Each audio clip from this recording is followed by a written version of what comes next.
یاجوج ماجوج کا ذکر الہامی کتابوں میں اس طرح موجود ہے کہ اس خونخوار مخلوق کو حضرت ذوالقرنین نے دیوار تعمیر کر کے انسانی دنیا کے دوسری جانب قید کر دیا تھا، لیکن قیامت سے پہلے یاجوج ماجوج اس دیوار میں شگاف کرنے میں کامیاب ہو جائیں گے اور جہاں سے گزریں گے انسانی بستیوں کو تاراج کر کر صفا ہستی سے مٹا دیں گے۔ دوڑتے ہوئے وہ ایک ایسی جھیل پر پہنچیں گے کہ جس کا ذکر کتابوں میں موجود ہے کہ وہ اس کا سارا پانی پی جائیں گے اور اس کے پیچھے آنے والے یاجوج ماجوج کے گروہ کو اس میں سے ایک بھی پانی کا قطرہ نہیں ملے گا، اور محسوس یوں ہوگا جیسے یہاں کبھی کوئی جھیل ہی نہیں تھی۔ اس جھیل کا نام ہے تبریا، اور یہ بحیرہ تبریا کے پاس موجود ہے۔ تبریا دراصل اسرائیل کے ایک شہر کا نام ہے، اور یہ جھیل بھی اسی کے قریب واقع ہے۔ یہ اسرائیل میں سب سے بڑی میٹھے پانی کی جھیل ہے، جو 21 کلومیٹر لمبی، 13 کلومیٹر چوڑی اور 43 میٹر گہری ہے۔ آج اسرائیل جس جھیل کو اپنے لیے سب سے معتبر سمجھ رہا ہے، وہی یاجوج ماجوج کی منزل مقصود ہوگی،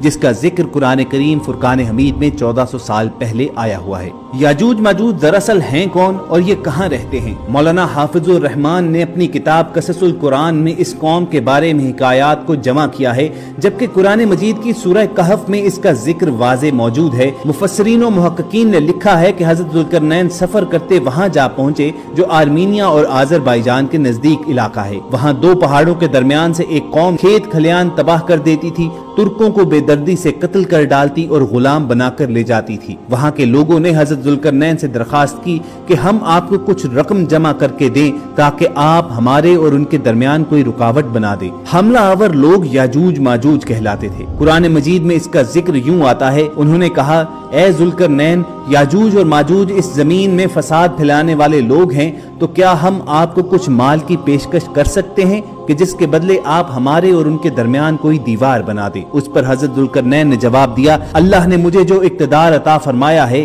وہی بہتر ہے، لہٰذا تم لوگ طاقت سے میری مدد کرو تو میں تمہارے اور ان کے درمیان ایک مضبوط دیوار بنا دوں گا۔ پھر حضرت ذوالقرنین نے لوہے کے بڑے بڑے ٹکڑے دونوں پہاڑوں کے درمیان کھڑے کیے اور لوگوں سے کہا کہ ان کو دہکاؤ۔ جب وہ لال انگارہ ہو گئے تو اس پر پگھلا ہوا تانبا ڈالا گیا تاکہ لوہے کے ٹکڑے مضبوطی سے آپس میں جڑ جائیں اور چکناہٹ کے سبب کوئی اس پر چڑھ نہ سکے۔ چنانچہ یہ دیوار ایسی بن گئی کہ یاجوج ماجوج نہ اس پر چڑھنے کی طاقت رکھتے تھے اور نہ اس میں کوئی سوراخ بنا سکتے تھے۔ دیوار کی تعمیر کے بعد حضرت ذوالقرنین نے کہا، یہ میرے رب کی رحمت ہے، پھر میرے رب نے جس وقت کا وعدہ کیا ہے وہ وقت آئے گا تو یہ اس دیوار کو ڈھا کر زمین کو برابر کر دیں گے، اور میرے رب کا وعدہ بالکل سچا ہے۔ محققین کے مطابق قرآن مجید کی گواہی سے ثابت ہوتا ہے کہ حضرت ذوالقرنین نے جن پہاڑوں کے درمیان سفر کیا وہ کوکیشین ماؤنٹینز ہیں، جو دو سمندروں یعنی بحیرہ اسود اور کیسپین سی تک یہ سلسلہ پھیلا ہوا ہے۔ اس پہاڑی سلسلے میں ایک جگہ بہت ہی بلند ترین پہاڑ ہیں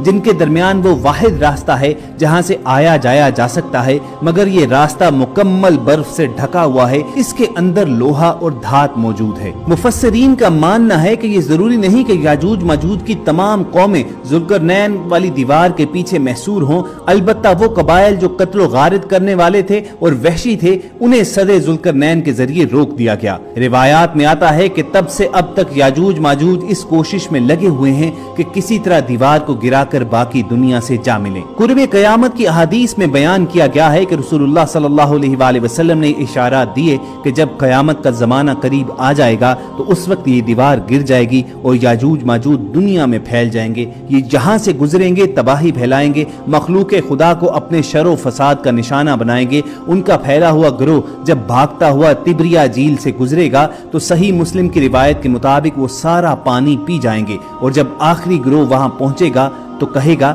کبھی یہاں پر پانی ہوا کرتا تھا؟ یہ تبریا جھیل اسرائیل میں آج تازہ پانی کی سب سے بڑی جھیل ہے، اور اس کا ذکر توریت و انجیل میں بھی آیا ہوا ہے۔ حضرت عیسیٰ علیہ السلام نے روایات کے مطابق بڑا حصہ اسی جھیل کے ساحل پر گزارا، اور مختلف احادیث میں اسی جھیل کے پانی کا تیزی سے کم ہونا یہ اشارہ دیا گیا ہے کہ یاجوج و ماجوج کے ظاہر ہونے کا وقت قریب ہے۔ قصص القرآن میں ہے کہ یاجوج ماجوج اسی جھیل کے ذریعے قتل و غارت کرتے ہوئے بیت المقدس تک پہنچیں گے اور اعلان کریں گے کہ زمین پر ہمارا قبضہ ہو چکا ہے۔ پھر اس کے بعد حضرت عیسیٰ علیہ السلام اور تمام مسلمان مل کر اللہ سے دعا کریں گے تو اللہ تعالیٰ ان کی گردنوں میں ایسا کیڑا پیدا کرے گا جو ان کی ہلاکت کا باعث بنے گا، پوری زمین ان کی لاشوں سے بھری ہوگی، پھر اللہ کے حکم سے بارش برسائی جائے گی جو زمین کو ان کی لاشوں سے پاک کر دے گی۔ یاجوج ماجوج کے نکلنے کا وقت ظہور مہدی اور پھر خروج دجال کے بعد ہوگا، جبکہ حضرت عیسیٰ علیہ السلام نازل ہو کر دجال کو قتل کر چکے ہوں گے، اور یہی وہ زمانہ ہوگا کہ جب قیامت قریب ہوگی۔